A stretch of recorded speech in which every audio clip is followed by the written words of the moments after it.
UFC Vegas 102 just ended. And overall, it was a really good fight card. We had an upset in the main event. We had a couple of back and forth wars. And this card absolutely delivered when it came to bets. My name is Angelo. This is We Want Picks. And I'm going to recap and react to the entire UFC Vegas 102 fight card. Before we talk about the fights, let's talk about the bets. Here's every single bet that we placed. My bets, Jacob's bets, and Bet Sam's bets. And all three of us had a great night. Jacob hit his underdog lock of the week. That's 2 of the last 3. I hit the safety parlay. Bet Sam was on absolute fire. Overall, we gave you 12.65 units of net profit, a 55% ROI with the lock of the week win, with the safety parlay win. This was a great night. This was a great night. A couple of highlight bets here. First of all, I didn't lose a single bet. So, great night for Big Ange. Didn't lose a single bet. Safety parlay hit. I parlayed the 2 lady fight overs on the rounds. That hit. And then I had Jared Gordon and Jose Delgado. Obviously, Jared Gordon dropped. That screwed my odds a little bit. So it turned into a Jose Delgado money line. That hit. I had Youssef Zalal inside the distance decision, no action. That was a full refund. And Dylan Budka, most takedowns. That was a refund. We'll talk about that fight in a minute. But I had the option. I could have gone Dylan Budka to get 1 single takedown for plus money, or kind of a juiced minus 210 here for most takedowns. And I was like, he might get absolutely smoked immediately. But if he does, he won't be taken down. So we're going to go that route. Thank God I did. So I just got a refund on that. Effectively, I had 3 actual bets that were graded. All 3 of them hit. Jakey Boy was obviously all over Youssef Zalal. His underdog lock of the week, Nazim Sadykhov. We'll talk about that fight in a little bit. Obviously, that was a back and forth fight. And then ultimately, Gabriel Bonfim kind of bitched out. And we'll talk about that. Bet Sam was absolutely on fire. I mean, this kid was on fire. Not only did he pick Jared Cannonier in the main event, he had him to win by KO. He had Valter Walker to win by sub. Bet Sam was on fire. The picks were on fire. The bets were on fire. And so were the DraftKings. This is Josh Shocks's DraftKings lineup. Obviously, he's a premium member. He used the ownership projections, which were the best in the world again. And he put down a $14,716 DraftKings win. This was his lineup. He had Cannonier, Estevam, Sadykhov, Petroski. I was all over Petroski. Obviously, he didn't score that well, but he was an underdog. Delgado and Gabriel Bonfim, not Ismael, the one that bitched out against Sadykhov. Congratulations to Joshy Boy. Congratulations to everybody else who went to our website and unlocked all the picks, the bets, and the tools. We had the best DraftKings ownership projections on planet Earth. There have only been 5 fight cards this year, and all 5 We Want Picks had the best ownership projections on the planet. You can unlock every single thing that you need. Every bet, every pick, every tool, all the fantasy stuff, everything you need right now for not only UFC Seattle, but 3 other cards as well. You're going to get UFC Seattle, another UFC Fight Night, another UFC Fight Night, UFC 313, every single thing that we do. All those results you just saw. Available to you right now for $10. WeWantPicks.com. Click Become a Member. It's $10 for an entire month. Here's the 4 cards you're going to get for that month. That's $2.50 per event. The proof's in the pudding. The wins are there. WeWantPicks.com. Click Become a Member at the top. I flew over this slide. This is a tool that you can use to watch tape, do your own tape study, look at the data, and dig in. Let's go ahead and break down these cards. Overall, I mentioned pretty good night, pretty straightforward night. There were a handful of upsets. We called a few. I did not call the main event upset, but I called some of the others. This was not an upset. I had Jacqueline Cavalcanti in the safety parlay. The safety parlay was 3 legs because some of these lines were juiced. What I will say is when I bet on Jacqueline Cavalcanti, she was like minus 350. By the time fight night came, she was around minus 600. I mean, the lines this week went bananas. Every favorite became a massive favorite. I think Jacob said in the entire fight card, come the actual walk to the cage, there was only 1 fight or 2 fights on the whole fight card that was less than with a minus 200 favorite. Think about that. And that's because all the money came pouring in on the heavy favorites. Jacqueline Cavalcanti got a ton of money, and honestly, she looked it. There was a couple flashes there where Julia Avila showed her toughness. But honestly, I mean, Julia Avila is basically just a tough chick living in Oklahoma that walks into a cage and is tough. That's it. I get she won some jiu-jitsu tournaments and stuff like that, but we didn't see it here. She ended up on top, 1 time, did almost nothing with it. The striking was atrocious. And the reason the caption here is second generation of women's MMA is because that's what we're seeing. Julia Avila is like a legacy, a throwback to the first generation of women's MMA, where if you were just tough and good at like one thing, you could have some success. Julia Avila is very tough. She is a good grappler, jiu-jitsu-wise, if she can dictate, but she just could not hang with Jacqueline Cavalcanti. Jacqueline Cavalcanti was touching her up, lighting her up. Striking looked great. Her hands were always where they're supposed to be. She was literally just a step ahead of her in the striking the entire fight. She said she wanted to finish. There was a few moments where it's like, oh my God, she might get a finish. And then it, sort of died off. She backed off, and that's fine. Get your wins. Move your way up the rankings. There's no reason to rush it. Jacqueline Cavalcanti looked fantastic. Julia Avila retired. Made sense. She hadn't fought in a couple of years. Came out, didn't look great. They were talking. It's so funny because they were talking about her training camp. She's training. She's training in a random spot in Oklahoma because you want to train with people and like near your house and stuff. And that's just Paul Felder being a good dude. Because if she was at a massive camp and let's say she went to American Top Team, he wouldn't be saying that, right? He wouldn't be saying, oh, she should have stayed home in nowhere, Oklahoma, training with no. He'd be like, it's great to get out there with a big camp, a good training partner. So he was just being a good dude. Ultimately, this is a professional sport. And there's going to be people who do this 100% full-time, like the Jacqueline Cavalcantes of the world. And there's going to be people who do it part-time, train when they can. Too many other things going on in their lives. And then you're going to see fights like this. Then we had Valter Walker with the Ozempic allegations. Valter Walker looking great. Look at that. Look. That's not a titty. That's a pec. And if you go back to his first UFC fight, that would have been a titty. This is and YouTube would have taken this video down. But no tits. This is YouTube. This isn't OnlyFans. But now they're like, oh, that's a pec. That's a muscular man. And good for Valter Walker because after that first fight in the UFC, he was very embarrassed, as he should have been. And then he went back, lost some weight. Got a win, went back, continued to lose weight, continued to work on himself, and he talked about it. He literally talked about it. That first fight was bad. I needed to get in better shape. I am in better shape, and he looked it. He really did look like he was in good shape.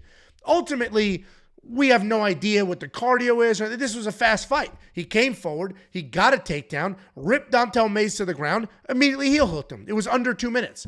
So I have no idea if Valter just looks better now or if he has cardio or what have you. I literally have no clue. But what I do know is there have only been 5 heel hooks in the history of the UFC's heavyweight division, and somehow Valter Walker has 2 of them, including the one tonight. So, yeah, he looked great. A lot of people made a couple of bucks on him. I was afraid I didn't spend any money on Valter. I was too afraid. It takes a couple of wins to erase what we saw in that first fight, but he seems fully dedicated. That loss might have quite literally been the best thing that ever happened to him because this is now 2 fights in a row, 2 quick wins, 2 heel hooks. And this fight, at least DonTale Mayes is tough. A UFC veteran with a couple of wins. So good for Valter Walker. Then we had a very fun back and forth war. Couple of things happened in this fight. First, Elijah Smith looked good in the first round. He was very composed. He was very clearly the better striker, landing fast, landing clean, super accurate. He looked good in the first round. Got a nice big takedown, beautiful, well-shot takedown. Looked great. Second round came out. Vince Morales was pushing the pace. Vince Morales was getting Elijah against the cage. Elijah would take Vince down, and Vince just absolutely smoked on the ground. The ground game wasn't even close. Vince had everything from the Darce chokes to Peruvian neckties. They said a Japanese necktie. Like, Vince Morales was all over Elijah Smith on the ground. It wasn't even close. To the point where Jacob had a plus 1,300 bet on Vince Morales' second round submission. And that was not only close once, that was close about 3 times. 3 separate submissions. So 2 things. 1, Elijah Smith did a great job defensively on the ground. That's why the caption here is very composed. He was composed. If he panicked, if he overreacted to anything, he 100% would have tapped or been put out the exact same way Khaos Williams was. But he didn't. He was very composed. But 2, you should not be getting, like, what is going on in your head if you just, like, by the skin of your teeth, manage to not get submitted, and then you immediately go right back to that well. Keep your head in, shoot another takedown, stay on the ground, and then you end up in the exact same position again, fighting for your life again. So there's some fight IQ stuff going on there. He definitely needs to work on his, I don't want to say submission defense because he obviously didn't get submitted and it was tight a few times, but maybe his grappling game. So the submission defense was there, but you should not have been put in the same position over and over and over. After you almost get Peruvian necktied, you kind of feel the Japanese necktie coming.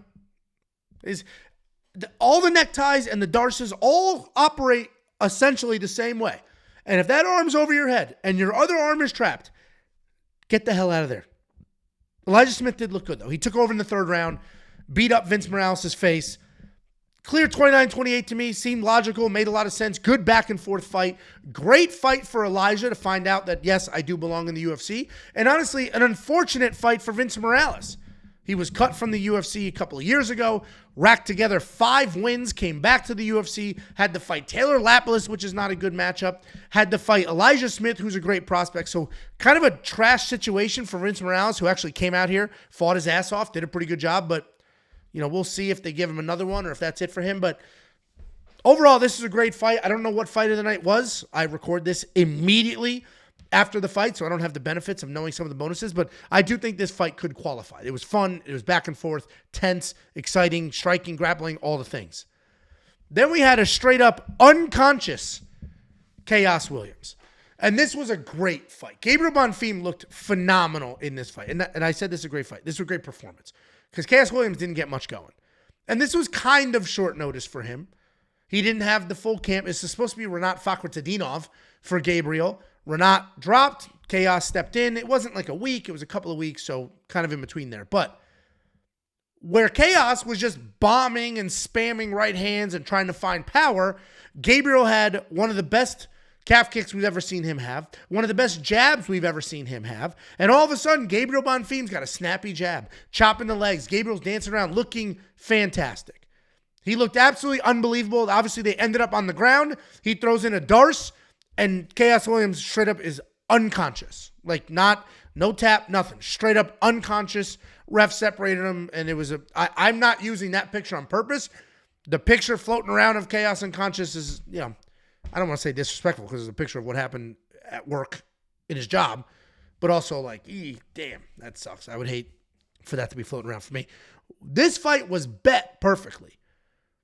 So if you don't know, we have premium membership. If you go to WeWantPicks.com, you'll unlock a whole bunch of bets that we have for every fight night, every pay-per-view, a whole bunch of tools that we have, a whole bunch of insight and information, whole bunch of stuff for every single event. It's $10, and that $10 is for a whole month. So this month, for example, you're going to get 4 fights. It's $2.50 a week. If you go look at the bets, you'll see bets from me, you'll see bets from Jacob, and you'll see bets from BetSam. BetSam's a new addition to premium. We kept it at the same price and just continued to add people and features and functions. BetSam had the day of his life. But if you look at Jacob's bets and my bets and BetSam's bets, and you look at this fight, it was literally bet perfect. There was a money line on Gabriel Bonfim, a parlay with Gabriel Bonfim, an over 1.5 bet on the round line for this fight, and then a Gabriel Bonfim to win by submission bet. I mean, it was literally bet perfectly. And it's tricky because there's 3 different people with 3 different mindsets and 3 different logic, and sometimes we have conflicting bets. The main event, for example, I didn't bet it, but Jacob and BetSam bet heads up effectively. So for everybody to bet this fight perfectly was amazing. Unbelievable performance for Gabriel Bonfim. He looked absolutely spectacular. I think he dispelled any nonsense that he's a fraud check. All that stuff's out the window because he looked the best he's ever looked. And that's what you want to see with these young fighters. Every time they come out, they look a little better than the time before, and he looked a lot better than the time before. So great win for Gabriel Bonfim. Then we had a very stressful fight. Rafael Estevam and Jesus Aguilar. This was stressful because I mentioned the safety parlay was 3 legs because we had to get some value. Rafael Estevam was leg number 2. Leg number 1 was Jacqueline Cavalcanti. Leg number 2, Rafael Estevam. I thought it was going to be easy breezy. And in the beginning, it looked pretty easy. Got a couple takedowns. He was very clearly the better wrestler. And then Jesus got that freaking guillotine, and it was tight. It was tight. He had the guillotine in. He had the leg locked up, and it was looking dicey. It was nerve-wracking. I was so stressed after, a minute or 2 into the second round, I got up. I went outside. I started picking up dog poop in the yard. I put my phone on silent because I was getting messages that was like, this guy's got no cardio. He's fading. This isn't good. And I was like, I don't want to see this.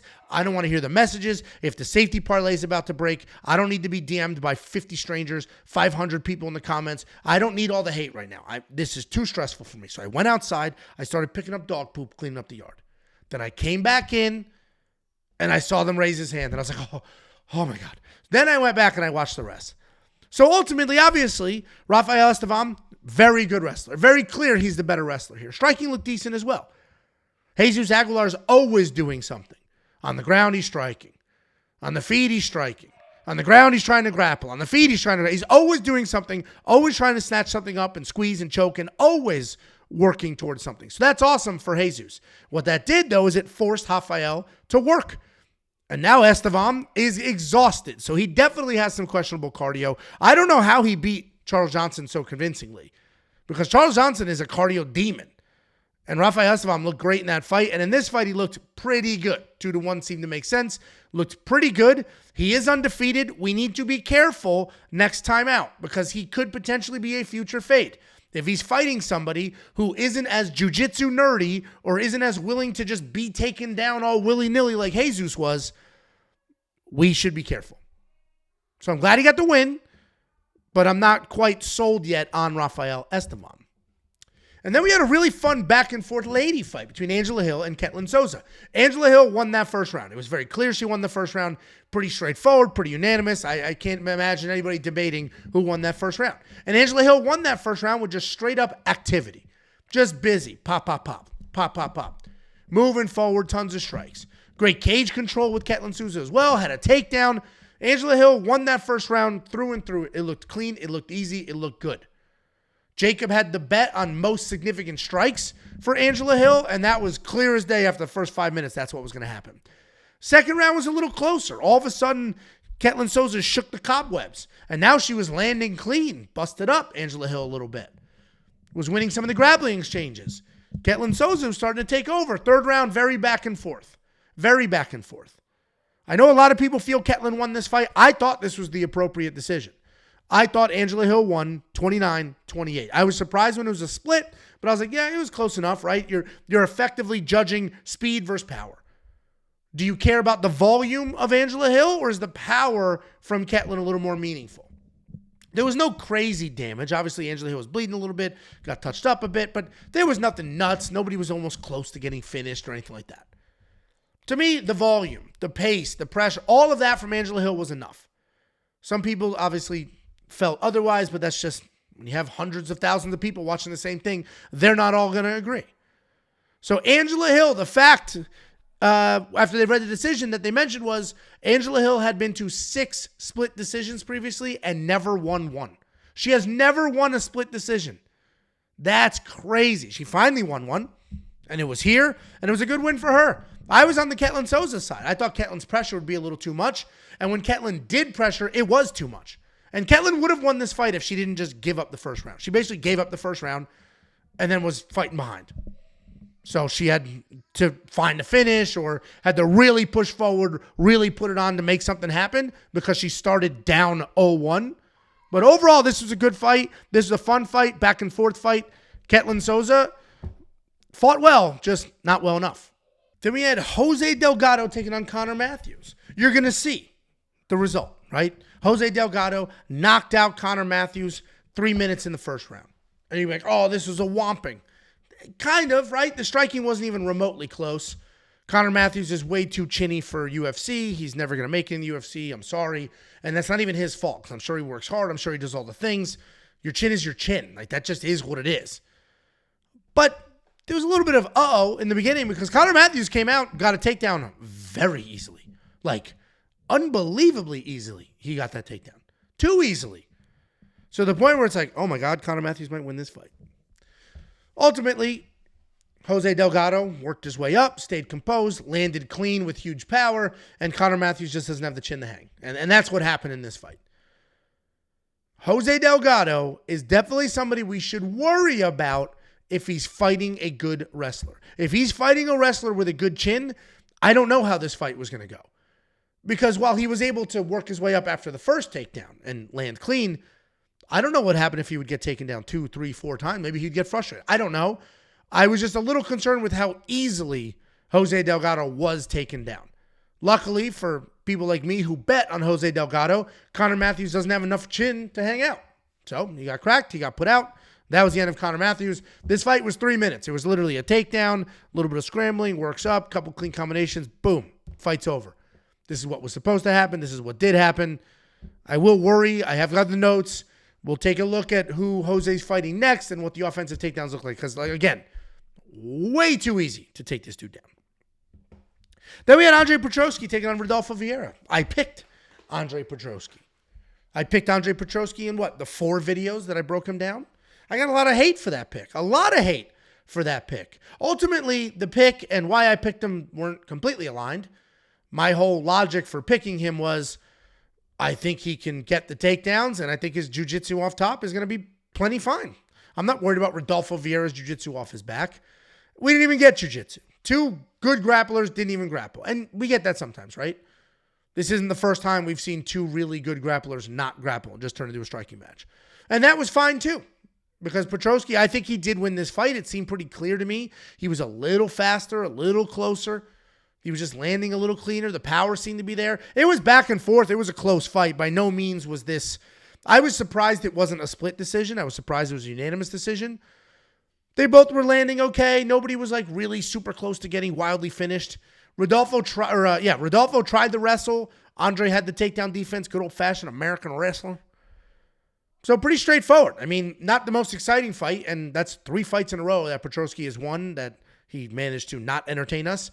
But he got the win, and that's the most important thing because before that, he had 2 losses in a row, and everybody said he was washed. You guys are still saying he was washed. Everybody was all over Rodolfo Vieira here. And I get it. On paper, he's a freak athlete, great at jiu-jitsu. Andre Petroski knocked himself out bumping into somebody's hip. I get all of that. But I still believed in Petroski. I think he was getting a bad rap. Those 2 losses, one was a wild fluke with the hip, and before that was Michel Pereira. So he wins here. Grappling wasn't even a factor. It was just a striker's match. I was going to say striker's delight, but it wasn't a delight. It was kind of boring as shit, but it is what it is. That's the fight we got. The pick was right. I didn't bet it. Bet Sam did. But he takes a little more chances than I do, so great. Great all around. Then we had Jacob's underdog lock of the week. He had Nazim Sadykhov. Obviously, Sadykhov fought the other Bonfim, Ismael Bonfim. So the end result was Sadykhov by TKO. And I know a lot of people are going to complain about that and whatever. That is the straight up result on paper.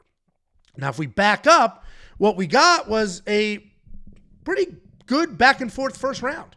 It was a pretty competitive first round. To me, it felt like Sadykhov won, but it was razor thin. I mean, it was a razor thin first round. You could make an argument for either one of these guys. They both had success. Sadykhov had a beautiful spinning back fist, had a couple of flashes. Then Ismael would come forward. He would have a couple flashes. It was a very close back and forth striking match. Sadykhov, to me, seemed like the more diverse striker. He was kicking a little more. He was mixing things up. He's a little more creative, where Bonfim was just coming forward, a little more volume, moving along. But ultimately, it was a wild, really fun spinning back kick. Was it a spinning back kick? It was a head kick, whatever it was. Lands clean. That steals the round. Because that happened, the round is Nazim's. That big kick that did the damage, the round is Nazim's. And then all of a sudden, they're in the corner. They're looking at his eye. His eye doesn't make sense. Things are going on. And then Ismael Bonfim, what was weird is the doctor's like, can you see? And I think he's saying yes, but the translator, it was a weird situation. It was almost like if you remember Johnny Walker, when he was fighting in Abu Dhabi a few years ago, and he got headbutt. I think it was a headbutt. And they said, where are you? And he said, in the desert. And they're like, no, call the fight. Call the fight. Even though you are literally in the desert. This felt like a similar situation. We're like, what the hell? What? The doctor stopped it. But this is what I will say. Bonfim was looking for a way out. Maybe he couldn't see. Maybe there really were issues there, but he was looking for a way out. How many fighters have we seen? Listen, Sean Strickland had one of the worst performances we've seen in a title fight recently. He reset his nose and moved on like a man. How many fighters have we seen that we know for a fact cannot see out of that eye, are completely effed up in the corner? And the doctor asks, I'm good. I'm okay. Yes, I'm good. I'm good. I can see. Let's go. I'm good. That wasn't the Bonfim energy. It was like pretending he's he was looking for a way out. He got his way out, and his way out was another loss. This Bonfim brother, we can start calling a fraud. He took away. He wanted a way out. He got his way out. It's that simple. Nazim won this fight. The head kick made all the difference in the world. Ismael could have just taken it, right? Okay, all right. I probably lost that round. Let's go back. No. He didn't regroup. He didn't go back out. When he got checked on, it wasn't. You don't have to speak the language, okay? If I'm in there, let's say I'm a professional fighter, and I'm in there, and I'm in some other country. We're in China, and the referee's speaking to me in Chinese. And the doctor, the Chinese doctor who's speaking to me in Chinese is looking at my eyes, and I know I have a cut in my eye. All I'm going to say is yes, I'm good. Yes, I'm good. Yes, I'm good. Yes. Bonfim could have done that. We can't blame this on the language. We can blame it on his vagina. Then we had, speaking of vaginas, Dylan Budka, who forgot that he was a wrestler. Listen, I picked Dylan Budka to win, but picks and the logic that get to picks are very important. You can't just look at a pick and be like, you picked Dylan Budka. LOL. Let's put it this way. We had a great night. Up until this point, and obviously after this point as well, great night. Bets are hitting. Everything's going really, really well for us. Everything. And as soon as Dylan Budka gets knocked out, literally no fewer than 5 different comments on YouTube. LOL, bro, pick Budka. Like, what loser mentality is that? Like, that is such loser mentality. You sat there, saw all the wins we were getting, and it was bothering you. It bothered you that, like, we're cleaning up, making money, things are going well. It's bothering you. And then the one fight that we didn't really have success on, loser, big boy. It's pathetic. Dude, it's pathetic. It's pathetic. It's crazy. Now, let me rewind and say why I picked Budka. Because I'm stupid. No, he was a collegiate wrestler. And Edmen Shabazian can't defend takedowns. Literally, that was the breakdown. And I specifically said, I'm not betting on this fight. I did ultimately bet on this fight, but it was literally who would get more takedowns. That was the bet. And if nobody got any, or if it was tied, I got a refund. Nobody got any, I got a refund. And that was a likely outcome. So I technically bet on the fight, but I wasn't betting on the winner or the outcome. Dylan Budka wrestled in college. He wrestled his entire life, was a good enough wrestler to wrestle in college at a pretty high level, did that, then started fist fighting, and then in his fist fighting career, he wrestled some people, started striking, started to do all the things. And then he shows up in this fight against a guy who cannot defend a takedown, and he didn't attempt one single takedown. Didn't even try. If he attempted takedowns and got lit up and knocked out, it's like the guy, okay, that happens. He tried to win, just couldn't. But that's not what happened, is it? He didn't even attempt a takedown. Didn't even try. Just thought he was a striker, fighting a far better striker, and he paid the price. The guy is stupid and should be cut. If you can't make basic logical decisions, if you can't do the normal things that you need to do to win a fight, what are you doing? This is your career. This is your livelihood. This isn't a hobby. This is literally your entire career. This is your future. This is how you pay your bills, how you feed your family. And if you go out there and lose, that's fine. Like, everybody loses. Well, Khabib's undefeated, right? Everybody else loses. But if you lose and you didn't even try to win, what are you doing? What are you doing? There's no way that Dylan Budka and his coaches and everybody else in this fight camp were like, we're going to outstrike this guy. We're going to outstrike. And if they were thinking that, then they should pull their licenses as corners and Dylan Budka should never fight again. If it's okay to look at somebody and be like, this guy's a very, very good striker. He has been striking his whole life. But guess what? I've been wrestling my whole life, so I'm going to use the wrestling to beat him. We just watched him lose a fight that he was winning because he couldn't defend a takedown.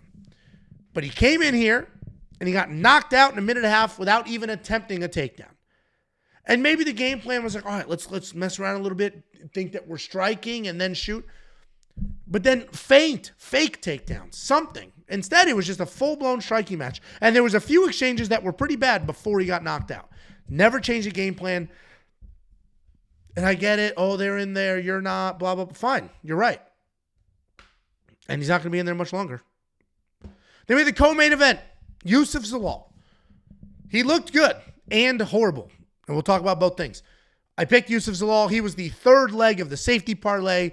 I mostly picked him for two reasons. One, he has looked phenomenal since coming back to the UFC. And two, Kattar is old and slowing down. Historically couldn't defend takedowns. Like Kattar hasn't won a fight in a very, very long time. And it was just the story of the trajectories. Youssef Zalal on his way up, has his energy, feeling great, working his way through the rankings. And Kattar falling from grace. And that's why I picked Youssef. It was pretty clear to me. I did think Youssef would have more success grappling, though, because Kattar historically is not great at defending takedowns. But that's not what happened. Youssef Zalal outstruck Kattar. And at one point in time, before you say it's Kattar, not Kattar. I'm not saying Kattar. I'm saying Kattar. I'm trying to do it the right way, like the country. Anyway. He outstruck Calvin. And at one point in time, Calvin was one of the best boxers in this division. Literally.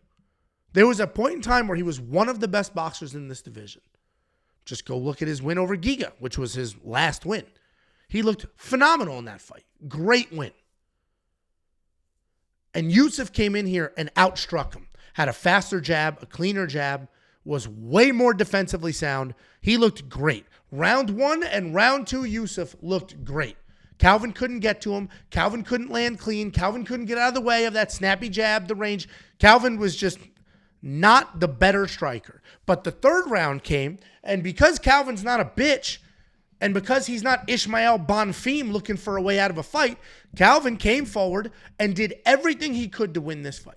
Calvin came forward, was bombing away, marching forward at all costs, taking shots, throwing huge uppercuts, throwing big overhands. He knew, because he's not as stupid as Dylan Budka or as much of a PUSSY as Ismael Bonfim, he knew he needed to go out there and get a win. And he did everything possible to get that win. And all you can ever do in that situation is be happy for he went out there and he fought his ass off. You are not going to win every fight. You're just not. But if you go out there and you try to win and you put yourself in a position to win, you do everything you can to win, there's at least some peace in that loss. And Calvin should have some peace in the loss. Now, Youssef was running away, literally running, head down, running. And it's not a great look for Youssef. I don't think anybody saw that third round and was like, this guy's a killer. There was some boos, and I get it. Not a great look, ducking and running. I get it. But he's up 2 rounds. He's up 2-0. If he doesn't run and he just engages, he could potentially get smoked, get knocked out, get dropped. And all of a sudden, maybe it's a draw or he loses. And that's just not something you could possibly, that'd be stupid. So while it's not a great look for him to run away, Kattar was moving forward like the Terminator, just bombing in all directions as hard as he could trying to win the fight. So great job for both of these guys. Great job for Youssef, who's on a 6-fight win streak by finish. 3 UFC wins in a row by submission. Great job to come out here and outstrike who at one point in time was one of the best strikers in the division. And great job for Calvin for, despite being slower, despite not being able to catch up and getting hit and all of those things, came out in that third round and did everything, but he left it all in the cage. And good job for him. You can't say that about Dylan Budka. You can't say that about Ismael Bonfim. I'm never going to dog somebody for losing if they went out there and tried to win. So good for Calvin. Great job. Then we had the main event of the evening, and cardio was the difference here. Couple things. One, Gregory Rodrigues looked enormous. He looked freaking huge in this fight. He was tall. He was thick. It was crazy. And early, the first 2 rounds, let's say, it looked like he was going to finish Jared Cannonier. It looked like every strike he threw was crazy powerful. Jared hated it. Like, it all looked bad for Jared early. He was getting hit. He was, reacting very heavily. But Jared just stuck with it, kept moving forward, kept making stuff happen, kept coming. Got a takedown at one point. Was staying busy, moving forward. And Gregory's just too big, too muscular to push oxygen to all of those ripply, glistening muscles. And because, I did it on purpose before you guys say pause. And because he was exhausted and he couldn't lift his arms past his waist anymore, he started to lose the sting on the punches. And once the sting is gone, Jared's able to come forward and he's able to stay busier and he's not as worried about what's coming his way. And ultimately, Jared got it done. You're going to see KO, TKO. Basically, Gregory was just so freaking tired. One middle of the road punch. He sort of trips and falls down, and then he took his way out too. He took his way out. He knew, like, he was just too exhausted to continue. And on one hand, cardio is something I never understand. Like, we talked earlier about Connor Matthews, right? He's got no chin. That's not him. That's God. That's just what he was born with. That's God. What he can control is his cardio and his skills. Greg Rodrigues was gifted by God. Look, you're going to be tall. You're going to be jacked. You're going to hit hard. Here you go, bud. Congratulations. And the one thing that he can control is his cardio. And I don't want to say he's got terrible cardio. It's a fine line here because he didn't like gas after the first. He was gassed in the fourth, which is late. And he was gassed because he was pretty busy. I mean, he was throwing heat. He was trying to win this fight. He attempted a few takedowns. There was some grappling. So obviously you'd prefer that he has 25 full minutes of hard cardio. If I'm Gregory Rodrigues' coach, I'm saying we're ditching some of these muscles. You don't need this much muscle. You don't. Let's ditch some of the muscle. Let's focus on the cardio so that you can push a pace and you can be a cardio demon if you need to be. Because if Gregory Rodrigues had more cardio, I think he wins this fight. He was winning early. Jared had some success, obviously, but Jared's last two losses, he was having success and then got finished.